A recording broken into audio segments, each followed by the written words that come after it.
Hi, it's Jay Mout from Tell Your Trail. Hey, Thank you so much for joining us, and we're really excited to introduce you to Rebecca. After a life changing event, she decided to section hike the Bruce Trail. So, we're going to speak a bit more about her experience so far and her future plans. yeah, it's gonna be really exciting because Rebecca, she's so bubbly, lively, and really Passionate. passionate as well about the outdoors and hiking the Bruce Trail, as it's just part of her hometown basically. And yeah, it's been great. So if you enjoyed this interview and if you want to see more of them, hit the subscribe button and the notification bell below, so you stay up to date. So without any further ado, let's dive in. Enjoy!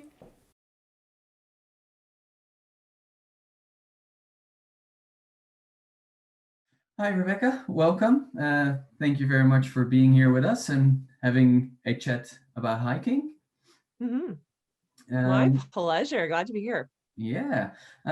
In our conversations earlier through email, you've mentioned that you could talk about hiking for hours. And yeah, that really seems to be a big passion of yours. So, can you Yes. tell us a little bit about yourself and how hiking became such a big passion?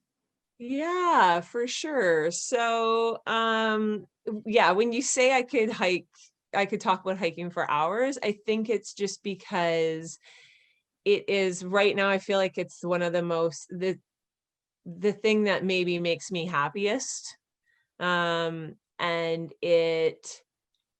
I I could be having the worst day and literally 5-10 minutes on a trail and everything sort of dissipates and everything feels right again. So right now I feel like it's one of the most important things I'm doing for my mental health. Mhm. Yeah, and my backstory with hiking is I didn't grow up hiking. I didn't have an outdoor family.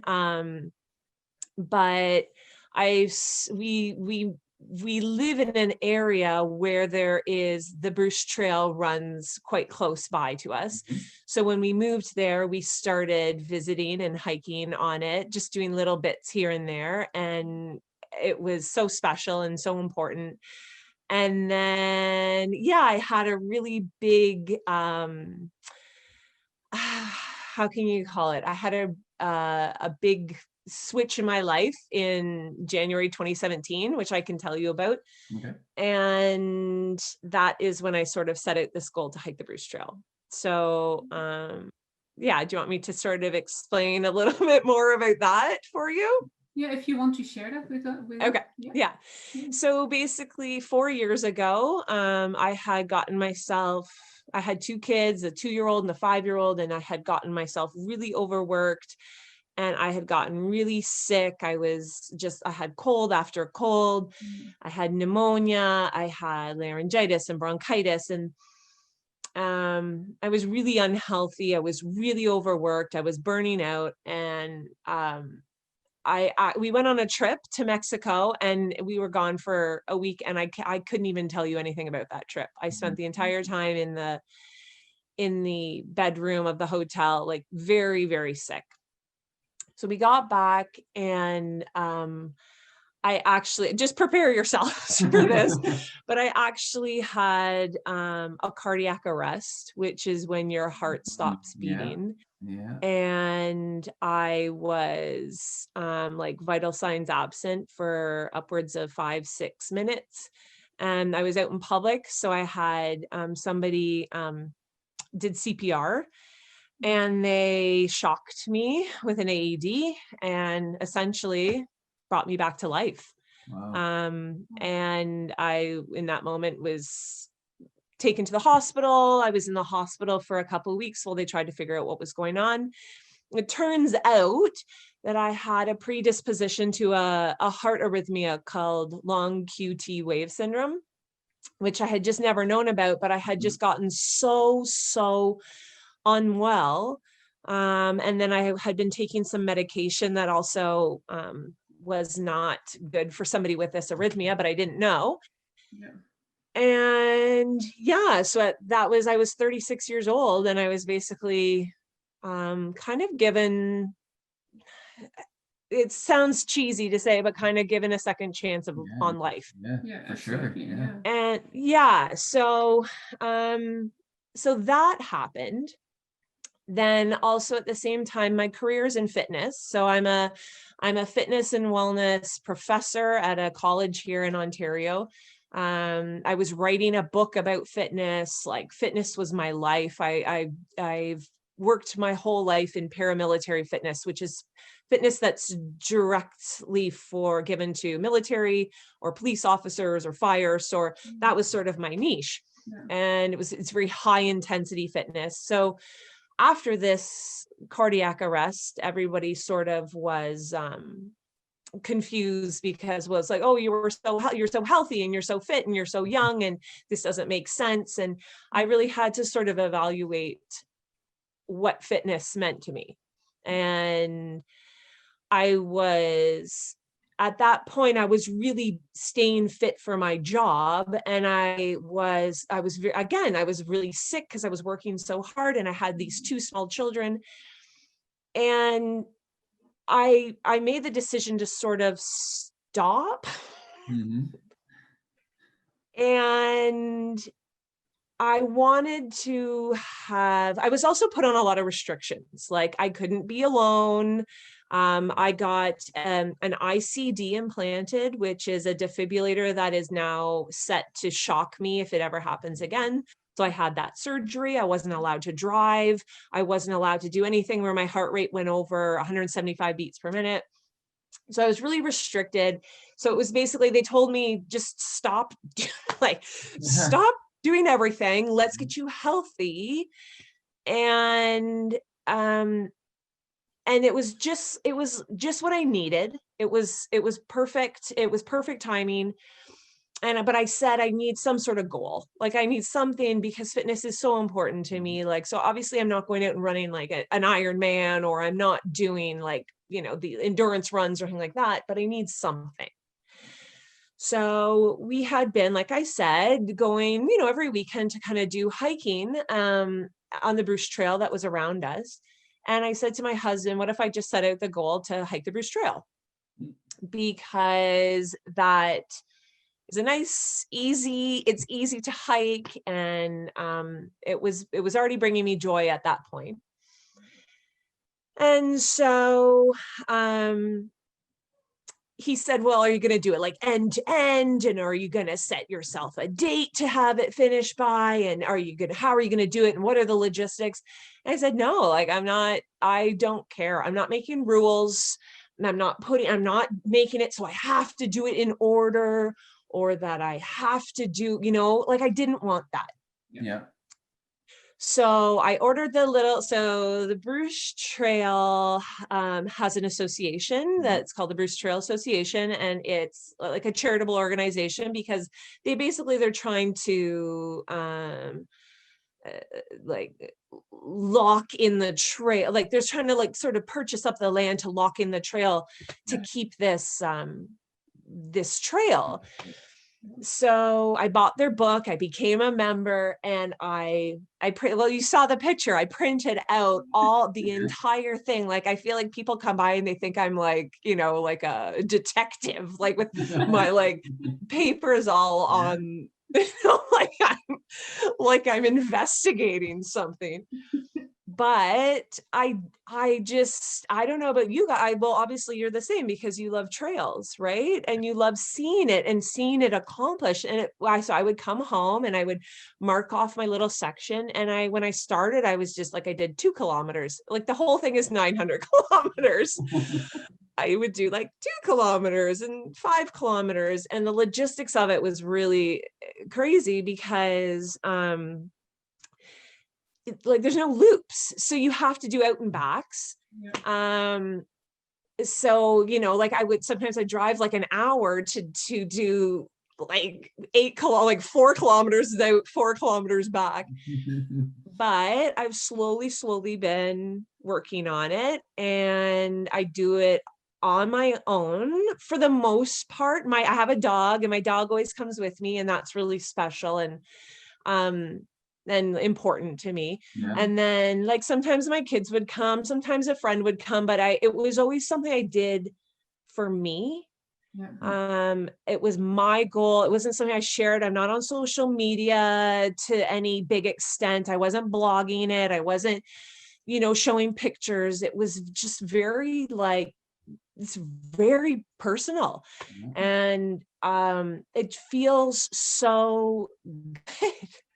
I think I said to you guys in the email, I feel like it's the most important thing I've ever done. And I I I do maybe once a month right now, because now what's happened is I've done this bottom section. And so now to do everything in the north, Yeah. I'm driving like 2+ hours.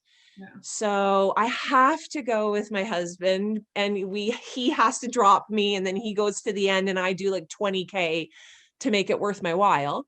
Yeah. But it's just been so fantastic for me, for my mental health, for my journey, because it was just for me. Yeah. And I had been doing everything for everybody else, taking care of kids, working these jobs, and just like I was running on empty. And now this is all of a sudden something, it was like it's like a little treat that's just all mine. Yeah. Yeah. And then to even that little thing, being able to come home and like, I just come right upstairs and I like mark it off. It feels Yeah. so satisfying Yeah. to see the progression of it. So you had asked me how far am I, and I would say I'm about 500 kilometers done. Yeah. And then there's about 400 kilometers left, sort of at the top, into this area that's a little bit, I haven't discovered, I haven't been up there. I haven't discovered it. It's all new to me. The first bunch of trails I was really comfortable with and confident, and I would even know kind of going out into it, okay, am I doing like farm walks? Am I doing like, is it all rocks? Is it going to be, do I need trekking poles? Do I not? Like I sort of knew, whereas now I have no idea. So sometimes I'll go and then I'll finish and I'm like, well, I really should have had trekking poles with me. Or it was like 20, I should have done it in the other direction because I was climbing the whole time. But it's been so much fun. And it's probably going to take me a long time, but I think I'll be really sad when it's done. Like I kind of want it to take a long time because I don't want it to be over. Yeah. Yeah. I don't know what I'll do when I've done it, because there's really there's other trails in the area, but there's nothing like this trail. It is so cool. It is so well marked. They've done such a great job. Like each little section of it, I'd say every maybe 50 kilometers is sort of owned by a different group. Mhm. And then volunteers take care of it, and they just do such a fantastic job. And it's such a lovely, lovely hike. So yes, anyway, long story, hey? Yeah. Absolutely. That's amazing. But I told you, it definitely, I didn't hike to this extent before my cardiac incident. And it has been just a really important thing to me. Since. It's really, it confirms indeed that you can be so super fit physically, but we are not just all physics. There's also the mental side and all the hormones and whatever that comes with it. And yeah, if you can go out on hikes and really merge the two and get comfortable Totally. with these, then it can be so relaxing and so good for you as well. really help you. And that's what we hear from other people as well, and what we find for ourselves. I mean, we work long hours, we're tired, but we still love to go out on a hike because it clears your mind, you get fresh new ideas. It's just so good to be out in nature. Totally. And the other thing I love about it too, specifically with this trail, is it's not very well traveled. It's not overly populated. So you can hike for an entire day and only see maybe one or two other people. Yeah. And that's really special too, because sometimes I get almost offended when there's other people on the trail. Like how dare they take this time from me? And and I really do, I'll get into a spot and just sit and do kind of my Japanese forest bathing, really sit in the trees. And that has, so now realizing the impact that has, I've now tried to bring that into our house. Like I've added a ton more plants. I've added posters of trees. I've really tried to, like, I recognize, oh, that's huge. And that feels really good to be with trees. I don't know. Like, I feel like I need to take one of these. You know what I'm talking about? Forest bathing. It's like a Japanese. Have you ever heard of it? No. You should Google it. It's called it's called forest bathing, like a bath, like you're taking a bath in the forest. And it's predominantly done in the Japanese culture, but it's exactly what we're talking about. It's just this idea of you're going into trees, and it's like your mindset changes. Yeah, it's really super special. So yeah, it's been for me right now. Actually, just the other day, I am now back to, I can do everything at full capacity. So I can do workouts again, and I can work out to like my heart rate maximum. But I still, so sometimes I will go out and I'll run. But I really, yeah, I could hike all day. I could hike all day. And I don't know, I haven't like had that feeling it really with anything else that I get from it. Yeah. And do you feel that it has changed from, say, 3 years ago till now? Like how did your feeling change regarding hiking the Bruce Trail, mentally maybe as well? Yeah, so when I first started out, I was really nervous being on my own. Like I remember the first time I hiked, I was in tears because I was scared to be on my own for a bit. And then I kind of got like, I went the opposite, where I went like a fearless, like mama, where I had this feeling of like, that, you know, you have when you're 13 years old and you feel like you're never gonna die, like you're just gonna you're invincible. So I kind of went that way of like, I'm fearless, like what's the worst that could happen to me? I've already had the worst thing that could happen to you and so I'm not scared anymore. And so I kind of, and then now I've balanced out to sort of more unexpectable mindset. And I also, at the beginning, it was really personal. I went only on my own with my dog. And now like like, it doesn't need to be that way anymore. I can do it with my family. I can do it slow. I can do it fast. I can do, like, it doesn't have to be just perfect or just by myself. Yeah, but other than that, I would love to go more. Yeah. Right now, like we're heading into winter. So right now, that's the other thing too, is all the northern section is already in snow. So like that changes the game a little bit. Like I'll still hike in the snow, but it's just a different type of hike. Like it feels different. It looks different. So I might only go once a month kind of through these winter months. And then I usually try to book like a weekend at some point where I'll do like 3 or 4 days in a row, and it'll just be my husband. We'll get somebody to take care of the kids, and we'll go and I'll just hammer out like a whole bunch of them. Oh, that's Yeah, I know on the Bruce Trail website, they often will do newsletters where they highlight people that do end to end, like they call them end to end. I'm sure most of the trail companies do like end to end. So yeah, hopefully a lot of these people do it in a year. Like and the big thing is like, it's a feat for people to do it all in one go. So every now and again, you'll meet somebody who's doing the full thing. I remember this summer actually meeting a gentleman from Europe who was doing the full thing, and he did not look well. He was not doing well. And I was really like, after I left him, I was like, oh, I'm really worried about him. Like, should I have offered him food or a place to stay for the night? He did not look healthy.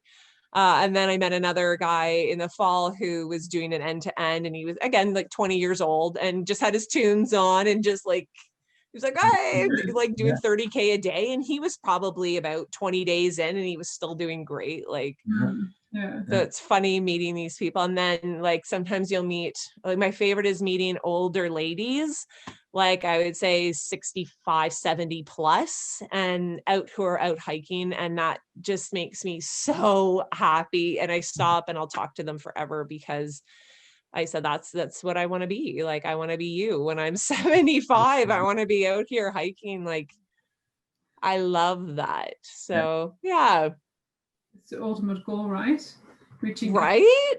age and then still be fit and being able to be Yeah. outside and enjoy life. And that's especially that amazing. part, right? Yeah. Enjoying life instead of being grumpy and sitting at home. That's Totally. maybe a bit of a Totally. Yeah.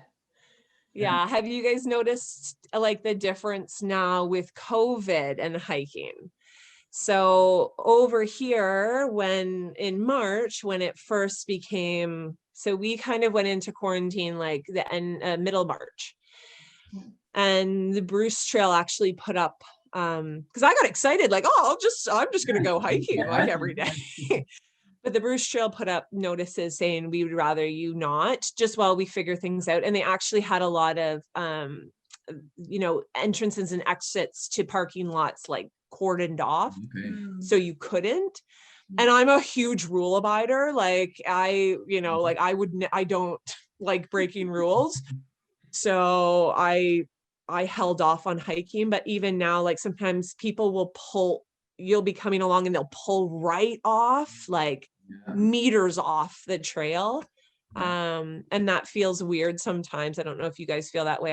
It always feels strange to me when people get right off the trail for you, and it's one of the things that sucks. But I think it's a little bit different for us because it didn't hit hard here.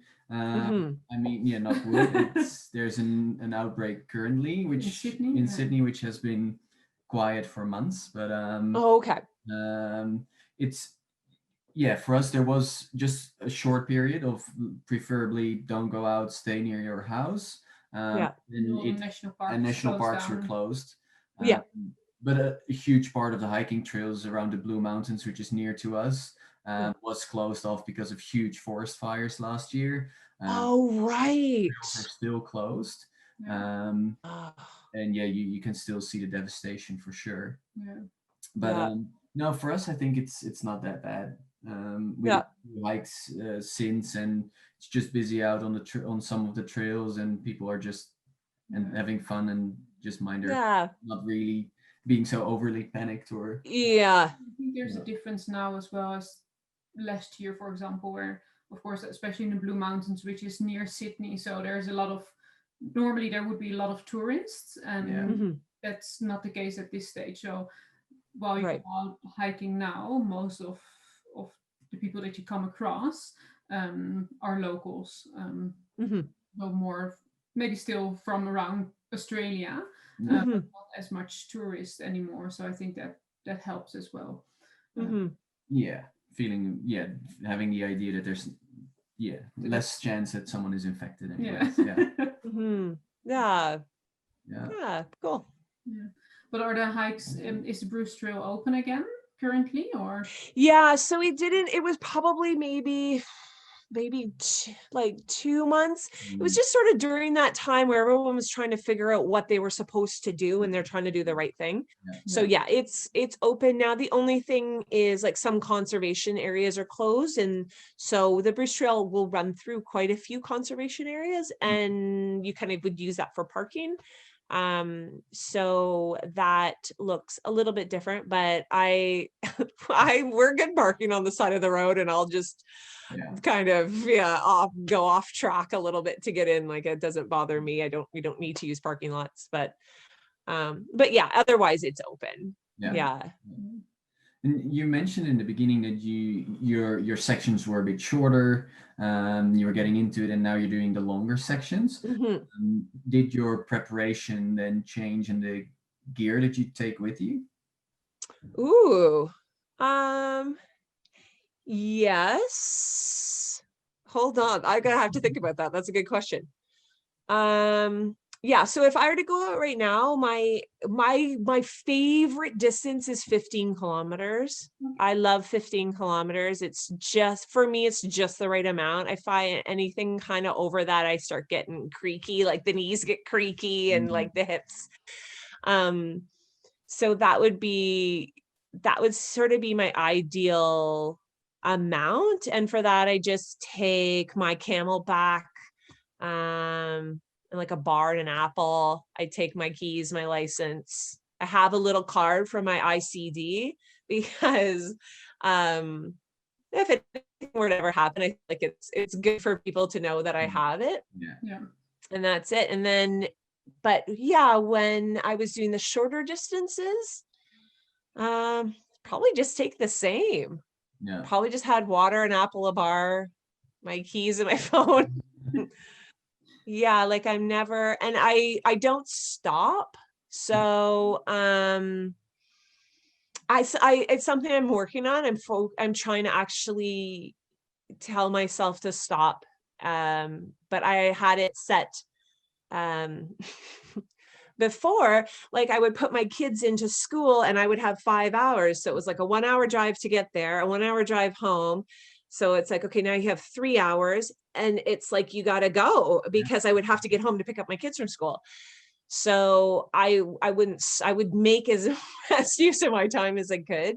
And now I try to do it more on the weekends, make it more relaxed, and try to really stop. And yeah, like I was pretty, like, I would even say if anybody ever came with me, we're not stopping, like, just so you know. I don't go fast, but I don't stop because I get scared that I won't be able to get up and keep going. But your endurance does come, Yeah. right? Yeah. Yeah. Like, it may not be, I think sometimes people just try to bite off too much at the start and think they can do like 21 kilometers. And I don't think an average person who's not been hiking should go out and do 21 kilometers. Like, Yeah. I think you really need to work yourself up. Personally, that's what I think, because it's, yeah, like it's taxing on your joints, right? Yeah. Yeah. Yeah. I We don't know, on mine. before, indeed, with others as well. Can you prepare for like an end to end, like a through hike, doing so many kilometers or miles a day? And well, the only thing that comes close to it is actually doing it. You can be physically fit, but doing a 5K, 10K hike once in a while isn't going to be the same as Totally. actually day in, day out. So, Yeah. yeah. That's so true. That's so true, because I've been thinking about it myself, and I've been thinking about, I do like a 15K, and then like I don't go back the next day. Very rare, like once a year where I'll do 3 or 4 days together, but those days, like I'm achy and my legs hurt and my feet hurt. So for me, that's not enjoyable. That's not the purpose of it for me. And I know that for a lot of people, I think it would be really cool. Like, we've been looking at doing the West Coast Trail out in BC. Yeah. It's like a pretty famous trail in Canada. Yeah, you know, you're nodding. You've probably printed out a couple of West Coast Trail. And that one, you pretty much have to do that as an end to end. So you're looking at, and like, it's lots of ups and downs. And yeah, you're right. That's a tough one to prepare for. Like, I don't even really know how you would prepare, other than making sure you have the right like, that's another thing. Like, I don't hike in hiking boots. I don't know if that's like No. but like, I hike in my running shoes. Yeah. Like, I've never understood why I would put on something heavier and more cumbersome. I'm quite comfortable, and it's very, like, it's slippery and it's rocky, but for me, I've always, felt comfortable in my running shoes. And We're lightweight trail running shoes as well, so they are yes, grippy, not the average sneakers, which are very slippery, which wouldn't be comfortable. But if we walk with a heavier pack, then you need more support, and right. then a little bit of a heavier shoe, which is a little bit stiffer, might be more comfortable. But Right. otherwise, yeah, definitely if we go for day trips, it's very lightweight shoes as well. Yeah. We learned that over the years as well. Like we started out with like proper hiking boots, like the very Yeah. heavy ones that Yeah. you can go into the snow. But coming from the Netherlands, you only walk on asphalt there, so And it's flat. Yeah. So there's yeah, no so rocks it was to very climb over. Yeah. useless to do that. So I think over the years we learned it as well, like lighter shoes Yes. that they can breathe a bit more, Yeah. and you don't feel like Yes, for sure. on your legs. And for sure, like you're totally right. You wear different things in the winter. Like I definitely don't wear the same thing I wear in the summer that I wear in the fall that I wear in the winter. Like I have different shoes that I wear, but yeah, I'm kind of a running shoe type girl. Yeah. I would be a barefoot. I think I could almost Oh see yeah, myself as one of those barefoot girls. it would be great. Like that's how much I enjoy enjoy it. Yeah. But I feel like everybody would look at me a little bit strange if I did. I know some people do it, but Yeah, why not? Give yeah, why not? Yeah. how it goes. Yeah, we're in Yeah. Australia, and then you go to a shopping mall and people are walking in bare feet. So it's For us, depends it's on where you go. probably It's a bit normal here, I guess. it's a bit normal, yeah. A bit more usual. Yes. But would that be? You mentioned the West Coast Trail. So do you Mhm. see yourself hiking with a bigger pack tent, etc.? Right. So, yeah, as soon as you said the big pack, so I have I have an issue with my spine and my lower spine Yeah. that I've had ever since birth, and it really I pretty much have chronic back pain. And through the years as I've matured, I have realized one thing that causes me more back pain is wearing heavy backpacks. So like in university where I wore a heavy backpack for 4 years and I wondered why I was in back pain every day. Yeah, I probably shouldn't have been carrying like 30 pounds of textbooks. But I'm really, really apprehensive of hiking, of doing actually a multi-day hike. As much as like I'm like obsessed with the idea and I really want to do it, I'm so scared to do it because I think my back would not be able to do it. We hiked, so my husband and I went to New Zealand. Have you guys explored New Zealand? Not yet. Not yet, unfortunately. Okay, so we did a multi-day hike in New Zealand called the like a Tamarino crossing or like Tamarin crossing. I'll email you. I'll find out for sure. And I had a pack and I struggled. And like I had to take a lot of the things out and like pack them into my husband's pack, which was like super embarrassing. But I've tried to think of other ways I could do it. And other than having like an animal, like so in the States they use pack animals, right? And like you hike with like a goat or a donkey or a llama or something that carries your gear. And I know it sounds crazy, but that's not too crazy for me, because if it would allow you to do a multi-day hike, I think I would be up for exploring it. And obviously not here in Ontario. There's like nobody, everybody would die laughing, but like, yeah, if there was somewhere that was doing that, I would look into that. Or, I know other, if you hike through companies, Yeah, correct. sometimes they can help carry the load or however it works. There's a lot of organizations that then indeed you hike from A to B and they take your gear or your clothes over to the other side. Yeah, where was that? Sorry, Jay. Oh no, there's many organizations that do that. Yeah. Across the world. So for many of the larger trails, like not the big boys trails ones, but like a few day hikes. They definitely have those organizations owning it. That would be a great option then for you. Yeah, so that's something. Like there's so many great hikes in Canada.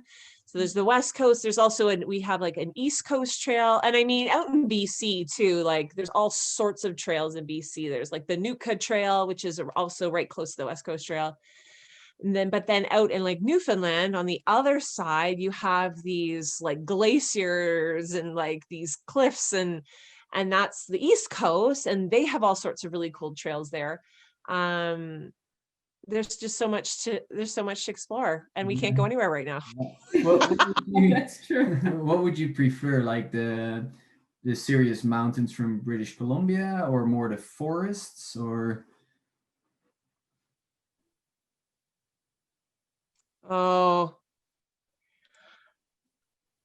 yeah, I would say both. I like cooler temperatures. So I would much rather be somewhere where it's maybe 20 degrees as opposed to like, in the summer or like 25 degrees. So maybe mountains sort of would be better, and like in the forest would be better, as opposed to some hikes that are more out in the open and exposed and hotter. But other than that, yeah, like I'm not too fussy. And I mean, I'll hike in hot temperatures. I'm not saying like I'm like a fair weather hiker, but I do prefer it a little bit cooler. Yeah, what about you guys? What would be your preference? Yeah, a good combination of the two. I mean, we're very definitely drawn to the higher mountains, which is something that we don't really encounter here. So it's more the eucalypt forests that are here in Australia, or bushland. But yeah, definitely more. I think for me personally, it would be more inland mountains and forests compared to coastal.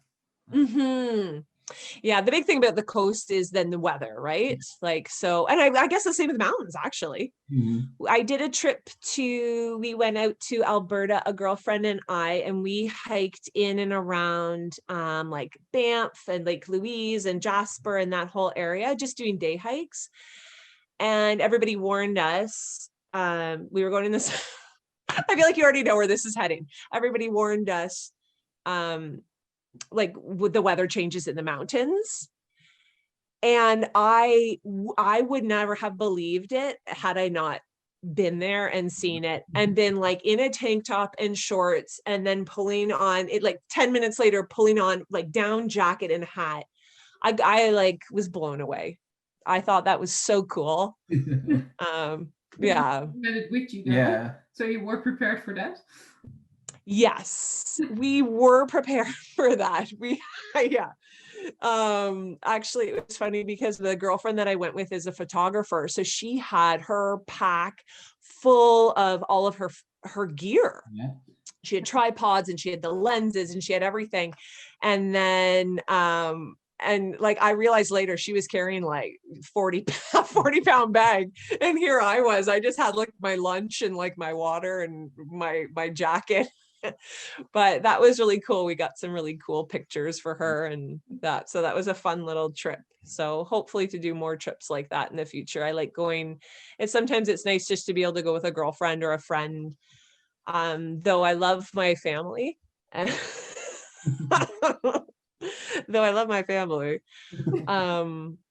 yeah, there's something nice about just being able to not have to bring snacks for everybody, and to be constantly playing I Spy with my little eye. Like, you know what I mean?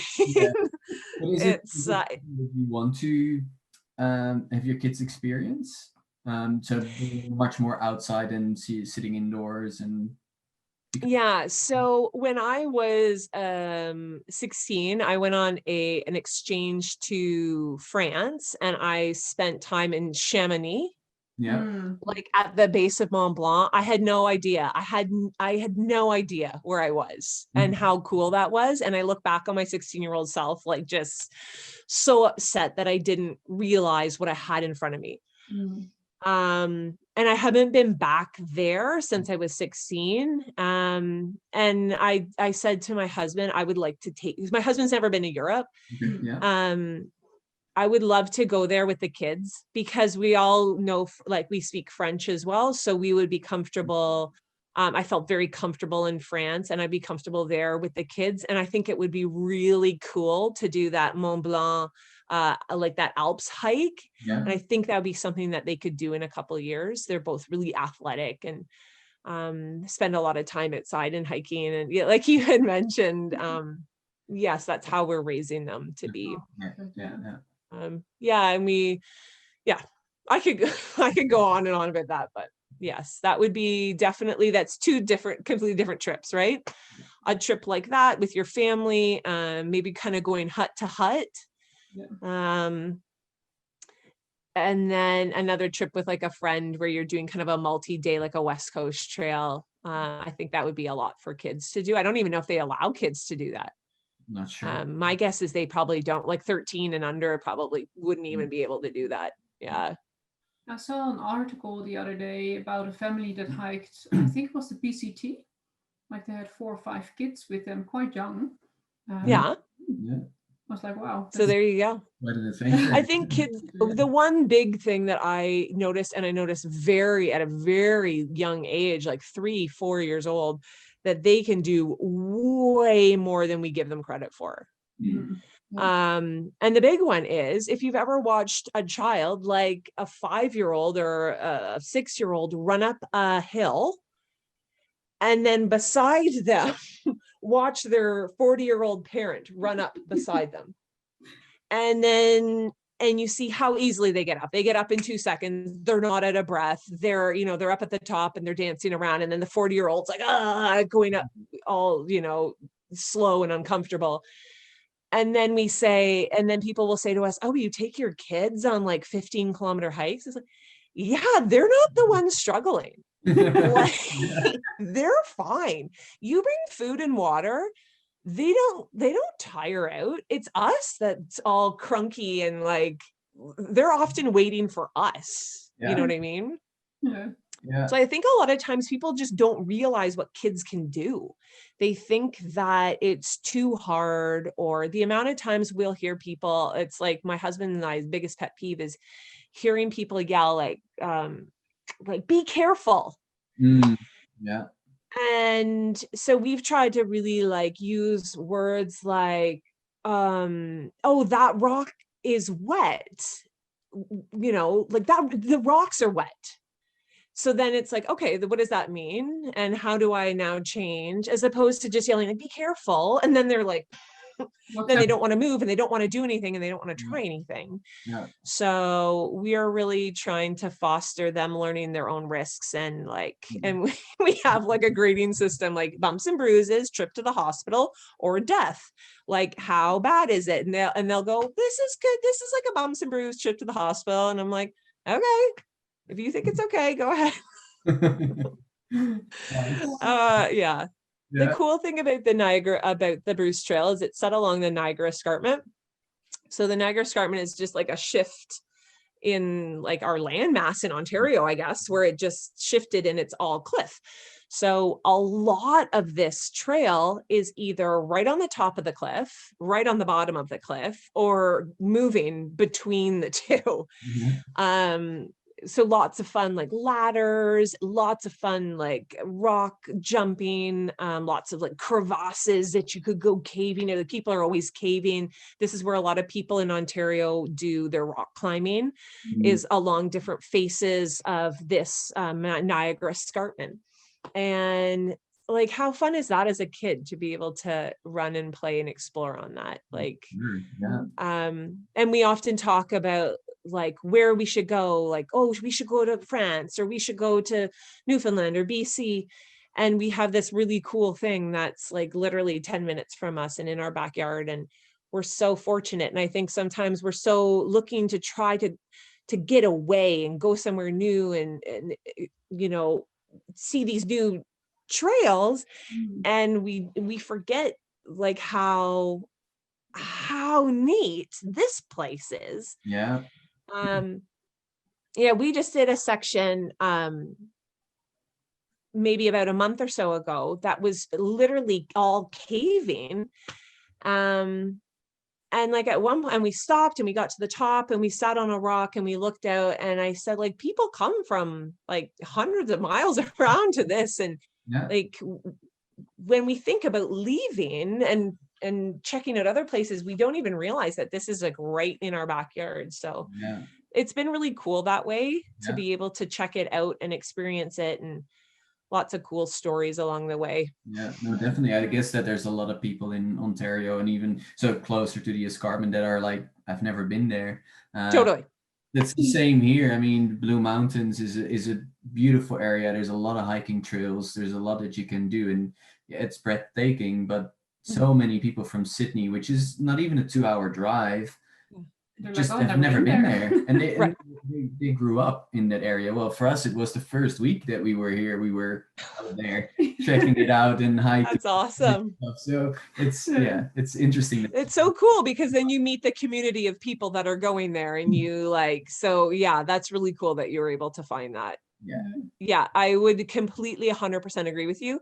And it's funny because a lot of times we have where we live is very multicultural. We kind of call it like a melting pot where people come from all over the world to live. Yeah. So our street alone has, if our street has 80 homes on it, I would say 50 of them are not born in Canada. Yeah. And anytime somebody moves in, you know, they're from Dubai or they're from India or Pakistan or Australia or Sweden or, oh my gosh, we have everybody on our street. The first thing I do is I'll tell them like, hey, this is like right up the road is this really super cool trail. And it's really, really long. And here are my favorite sections. And I really try hard to promote it. But I don't know if you guys find this. People either like to hike or they don't like to hike. Correct. Yes. And I will invite people all the time to come with us. And some people do. And some people are like, yeah, it's okay. And some people are like, it's just not my thing. And that's cool too. Fine. Yeah. For So sure. Yeah. How have you? It's funny when I say like, oh, sorry, go ahead. No, go ahead. Oh no, I was just going to say, when I say the word section, so our big joke in our house is, so I started doing this hiking when my daughter was 2. So she was just learning to talk. And the joke is, and this is real, like her probably, I don't know, 20th word that she learned was the word sections. And so here's this like, Mom, Dad, sections. and we were sort of laughing. And I said to my husband, I'm like, there's no way we say the word sections as much as we do. And then and then as soon as we pointed it out, we caught ourselves. Like I would come up like, oh, I just did the best section today, or are we doing this section? Are we doing that section? What section should we do? And then we were laughing because I don't realize how much I say it. A 2-year-old's like saying section. Nice. Oh, that's so cool. Yeah. Perfect. Sorry. No, I wanted to ask, and I think you probably answered a bit of that already, like how your family grew with you in that journey from starting 3 years ago to now, and if you've seen that transition in them as well, of being more aware of hiking and what it can do and how they change. So the big thing is they now know that it's something that is important to me. So I would have said before my cardiac incident, if you would have asked them, what is mommy like? I don't know if they would have been able to answer that. And now if you ask them, what does mommy like? The first thing they'll say is mommy likes hiking. So I think it's important that your kids are able to define you as a person and that your likes are something other than them. Like sometimes kids will be like, oh, like my mommy likes me. That's what my mommy likes. And then for my husband, like my husband was just so grateful to have me alive. Yeah. He is like my number one fan. Like he would do anything to support me, and he would do anything like for my mental health, because I went through all these huge waves of emotions. My goodness. So he just recognized that this was something really special, and he was just happy to make me happy. Right. My husband is very outdoorsy. So he was like an elite adventure racer. He mountain bikes at a very high level. And so he is always very comfortable. Like he loves being outside. So for him, it's an easy thing to, like I just said to them tonight, I think tomorrow we should go out hiking because, well, we should, because that's what we're doing. Yeah. And he, like, you don't have to convince him. He's like, yep, I'm good. I'm on board. He's filling camelbacks and like, he's lining up all the snacks and stuff. For the kids, it's, I'm hoping it's just something that's part of their lives. They like it. They're confident and comfortable on trails and moving through trails. It might not always be what they want to do. Sure. But like, sometimes it's just like there's no choice. Like they don't get a choice in it. It's what we're doing. And you can come home and like, we got a van recently and the van has a DVD player in it. So like the deal is they can watch a movie as we go, as we drive up. Yeah. Like, so if it's a 2-hour drive right now where I'm like, it's almost 2.5 hours to get to the section that I'm at right now. So yeah, they can watch a movie if then they can be outside for 5 hours with us and, not complain too much. Yeah. I think for me, the big thing was just that they realized that it was important to me and that I'm a person and that I am important and my likes and my dislikes are important, because you really get lost in this world when you first have kids, that the kids are the most important and you just do everything for your kids and you sort of lose a little bit of yourself. Yeah. Well, I did anyway. I can only speak obviously for myself, but I do see that in other moms. Yeah, you can, from outside in, you can see that with some people. Some let children define them and others say, this is what I want to do, and my kids just go along. Totally. There's a really cool, I should send you. They can do their own thing, but up until that point, they join us. Just tag along. Totally. Yeah. Totally. There's a really cool video I just watched tonight by, the company Arc'teryx. Yeah, definitely. So they just did like a video called, I'll send it to you. It's called like Arc'teryx Motherhood. And it's just about have you seen it? No. Okay. It's just about 2 female skiers who both lost their husbands, and they were skiing, they had families. So it's now these women that are raising their children. And they're making it important to ski every day. But like the one has 3 kids on her own, and she's like got a baby and she's got the baby strapped on her back and she's still out skiing. And this, like, it made me cry because it's really, they had to keep that was important to them.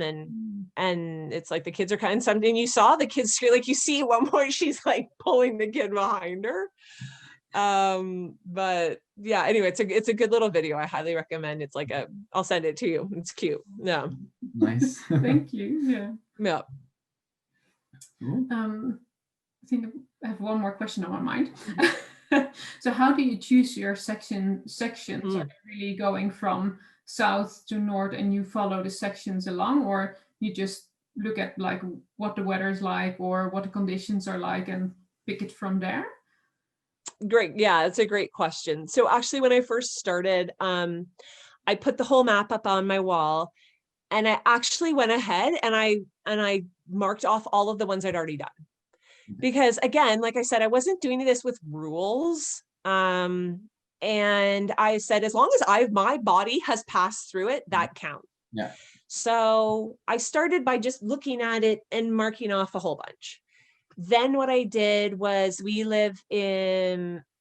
so when you guys printed it out, I could see you had written Burlington. So we lived kind of like, if you look where that Burlington is, that's pretty much where we live. So then I just started doing everything that was close by me. And then from there, I did the whole bottom Niagara section that goes into Niagara Falls, because that was when the kids went back to school. I could make it there in under an hour, and I could do and had to. It was funny too, because some of them I had to do there and back. And then I learned that when you're close to a city, you could get an Uber. So I would actually order an Uber to take me out, and then I would hike all the way back to my car. So I did that section next, and then from now I'm going north from there. And there was no thought behind that other than it was literally just do the stuff close to you first. Yeah. And I've been thinking my thought is to rent probably a cottage up in the very northern spot one summer, probably not this summer, but maybe the following summer. Rent a cottage, stay put, and like finish off that whole area at the top, because that's probably like there's probably 200-300 kilometers up there. So it's like you'll either need to have like a home base, like rent a cottage for like the month of July. Otherwise, I don't know how else I'll do it. No. Yeah. Driving back and forth is going to be quite taxing for sure. Then. Yeah. But because I'm a teacher, so I teach at a college, I do have those summer months off. So I can be off with the kids and we could go up and do that. My husband obviously like wouldn't be able to do all of that, but that's okay. Again, it's not for him. If he can come, great. If he can't, that's fine. But yeah. Yeah, no, definitely. Is there, from the sections that you've done, one of the sections that you say, this is definitely my favorite or the most beautiful? Oh my God, Jay, like every single time I come home, literally, like that was our joke, is every time I come home, I go, well, that was my favorite section today. And then I would go out and I go, well, that was my favorite section today. I'm not even kidding you. It's like every time I go, I'm just like, that was the coolest. And then it tops it, and then it tops it, and it tops it. But even something as simple as, and I almost get emotional when it happens, which is kind of funny, but every now and again, you'll pop out onto somebody's farm field and the farmer has cut a path and mowed it. And you walk right through their farm, and sometimes you'll walk right down their driveway and out, or you'll walk, you'll cut along behind their property. And it makes me so happy, because this is somebody giving up their land for a trail to run through it, as opposed to taking you out to a road and doing a giant road section. They're allowing that. And that sometimes can be just as wonderful as these really cool areas of the forest and the rocks and the rock jumping and the cliffs, and you're doing ladders and stuff like that. That can be just as special. There was one in Niagara where you walk literally right down somebody's driveway and you pass their garden. They have this really huge garden and they've written a sign, please help yourself. And I actually circled back, and I took my kids because they weren't with me at the time, just to show them, like, look at the kindness of this individual. And at one point, people will come out and you'll wave, and I just always say thank you. Like, how that's my life goal would be to own a property that has the Bruce Trail run through it, and just be able to be out and having your coffee and people are hiking by. Like, I think that's so cool. Yeah. And every now and again there'll be reroutes where they will reroute you around somebody's land, so somebody has taken ownership of the land and they don't want you cutting through their land, and that just makes me so sad. But those are really special. Yeah. The ones that are really deep in the forest where you can't hear the traffic and you're in, like, you look around and all you see is trees, are probably my favorite. Yeah. When you can't hear traffic anymore, that's my favorite, because we live in we call the GTA. The GTA is the Greater Toronto area. Mm-hmm. So everything around Toronto, Sydney probably has like a likewise area, right? Mm-hmm. You can always hear traffic. You can always hear airplanes. You can always hear noise. Yeah. So that was a big one for me, is just not hearing the noise. Getting when you can do the 360 and only see trees. But yeah, I wish I could say I had one area that's my favorite, but I like it, every time I go out, I'm like, well, that beat it. I should send you guys a couple pictures because it's really like, it's really like you can get everything, farm field, and you can get like big, tall, like maple trees, and then all of a sudden you're cutting through like cedars all lined up in a row, and yeah, it's really neat. Yeah. Okay. Oh, that sounds amazing. Yeah, definitely. Yeah. Yeah. Oh, perfect. Awesome. Yeah. I don't know if there's anything that you still feel like, oh, that's what I want to share to close it off. Okay, let me think about it for a second if there was anything else. No. But thank you. I really think it was yeah, I love that this is important to you guys as well. Yeah. And it was funny because really, like, as soon as I saw your ad, I saw your ad on Facebook. I don't know if that's how you guys know the right algorithms to find people who are hikers, but I looked right away and I'm like, oh, they don't have it.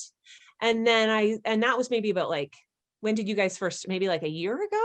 Would you have been around that long ago? 6 months ago? Yeah, July July. we started. Yeah. Okay. So right, probably then when you first started, you probably advertised right away. Hey, so I probably saw it and then I just forgot. I'm like, oh, they don't have it. And then I circled back. Actually, because we're redoing our living room, everybody's renoing in quarantine, right? Like, what else are you doing? So I renoed my living room. And I'm like, I'm going to circle back to that idea because I really thought it was something special what you were doing. So I came back to your site again. And then that's when I was like, hey, if you could, because I think other people would be interested. Yeah. Because even like the Bruce Trail organization, like they have quite like a large group, and they have a lot of volunteers, and they have a lot of members and a lot of followers. So I think it would be a really cool thing for a lot of people because they don't have anything like that. Because I looked on their website and they just don't have, like, they have like buttons or badges when you complete a section, like bumper stickers, but nothing like a beautiful picture like that. So thank you for many requests indeed. So that was definitely something that we wanted to do to make as well. Yeah. So thank you. Yeah, absolutely. I think your suggestion and us having finalized the design like overlapped each other. Yes, correct. With just a day or so. So that's crazy. Yeah. So somebody else asked maybe, or multiple people. Yeah. We had a few people asking. So it was really, really cool. Yeah. I looked at it, but I have to recommend, instead of having Canada at the bottom, you put Ontario. Because it's like if you're in the States, instead of saying California, you just said like United States. Like it's very much Ontario. Like that would be my one recommendation. Or maybe I'll just request that on mine. Yeah. I'll personalize that for mine. Yeah. Yeah. That we have across all the posters so that it's just the country name across all of them. So if we really? Ontario would be a bit weird compared to all the others that we have. I thought on the other ones you listed the states. No. So my apologies. No, it's all of them countries. Yeah. Oh. Yeah. Oh well. No, but thank you so much for your time. Like you said in the beginning, it's something personal. You don't really share it, So great that you wanted to take the time and have that conversation. Yeah. Well, you know what? I've had so many sort of stories along the way too. I do now wish that maybe I had kept track, that I had written stories, that I took lots of pictures. Like I do have pictures, but I don't, like, I could never take a picture and pin it to a certain spot. Do you know what I mean? Like I couldn't say, oh yeah, that was that, like I wouldn't be able to figure out where I was when I took it. So there's a couple things that now I look back and go, oh, maybe I should have written stuff down more, or and I know that happens when you do share it on social media. you just kind of have a record of everything. Yeah. But I'm just not a big social media person. So yeah, not a lot of people know about it. I'll talk to anybody that like cares. Yeah. I think that's why I was excited. Because I was excited about it. Recently we were hiking it, and the kids, my family bought me a camelback, and there's a strap, like a chest strap, that comes across, and it sits right here, and it clasps with a really strong magnet. Yeah. And I was out in the fall, and it was just me and my dog. And at one point we had to cross a fence, and I had to pick up my dog. My dog's like about 50, 60 pounds. I had to get up and under her, and it pressed her up against me. And my defibrillator, so what I have is called an ICD. It's an implantable cardio defibrillator. So it's set to shock me. It's basically like my AED that's now set to like wired into my heart. Anyway, it started beeping like a really high pitch. So I picked up my dog, and my ICD was like a really loud alarm. And I put her down, and I just laid down, and I was like, well, this is it. I'm going to have another, this is it. I'm going to have another cardiac arrest. It's going off, and it went off for about 10 seconds. And then, so now I'm crying because I'm like, what is happening? Like, I didn't have, nothing happened. I was fine. And then like a week later, so it scared me, but it was okay. And then a week later I went out, and a similar thing. I bent down to like pick up some stones. And when I bent down, it went off again. So it turned out that the magnet from the chest strap was sitting right on the device. Oh, God. And a strong magnet on the device turns the device off. But like nobody ever told me that when I was getting the device. It was probably in the manual somewhere that I didn't read. Yeah. Unfortunately, you learned the hard way, but right. Yeah. Well, so that's what happened. So I called the company on like the Monday after the weekend, and I just said, I'm like, my device keeps like doing this really loud. And she was funny. She's like, oh, what does it sound like? And I was like, and she said, oh yeah, did you have a magnet on you? And oh yeah, I did. She goes, well, you can never wear that camelback again. I was like, oh, such a good one. Yeah.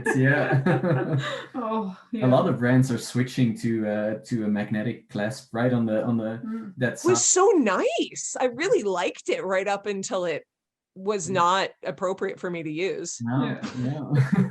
But it was really like, I really liked it. It was nice and clean, and it came on and off really easily. Like I really liked it, but no, not for me. No. Change to the. Gotta stick with the old ones. Yeah. Oh Awesome. gosh, that must be so scary. Oh yeah, I would have like PTSD from that for sure. And it was funny because they say if you're gonna get shocked, that it's gonna feel like a horse is kicking you in the chest. Oh. Right? So you're kind of like, well, like I almost wish they hadn't told me that, because that's super terrifying to know that that's what it's gonna feel like. Yeah. So when it first happened, I literally put the dog down and I laid down, because I'm like, okay, if it's gonna happen, I'd rather be laying. Like, should I lay down? Like, I didn't know. It's probably more So yeah, there's a lot of emotions, around it, but all is good. I'm healthy and feeling good. So perfect. Yeah. Good to close on a positive note for very sure. glad to hear this. Yeah. yes. Yeah. Awesome. Anyway. Well, thank you. Likewise, for sure. Yes, thank you. Yeah. It was amazing speaking with you, and thank you so much for sharing your experience with us. It was lots of information there as well. That's really helpful and just amazing to hear your story. Yeah. So thank you so Oh, thank you. My pleasure. Yes. It's like, I really appreciate it. You guys are really nice to talk to. We will see you later. Yes. See ya. Bye-bye. Thank you. Bye. Bye. We hope you enjoyed that interview as much as we did. And if you have a story to share yourself, please make sure to contact us via contact@tellyourtrail or leave a comment below. We can't wait to hear from you. Be adventurous. Be adventurous.